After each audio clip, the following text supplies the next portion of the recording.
Welcome to my fly everyone. আবার আরেকটি বাণী নিয়ে আসলাম। আমি বারবারই বলছি, গীতার বাণী অনুসরণ করা আমাদের জীবনে খুবই জরুরি। গীতাকে অনুসরণ করলে আমাদের জীবনে অনেক কষ্ট নিবারণ হয়ে যাবে, অনেক অশান্তি দূর হয়ে যাবে।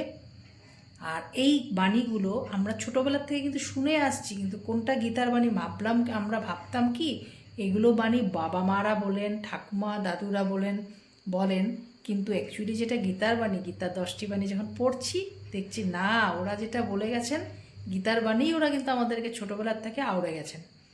গীতার মধ্যে বলা হয়েছে তুমি তোমার কর্তব্য করে যাও, আজীবন তুমি তোমার কর্তব্য করে যাও।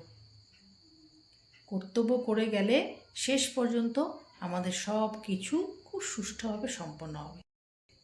সকলেই যদি নিজের কর্তব্যটাকে আমি ঠিকভাবে করব এই মনোভাবটা নিয়ে কর্তব্য পালন করে, তবে কিন্তু আমাদের সব কাজ হয়েও যাবে, সাথে আমাদের পৃথিবীটা, এই সুন্দর পৃথিবীটা আরও সুন্দর হয়ে যাবে।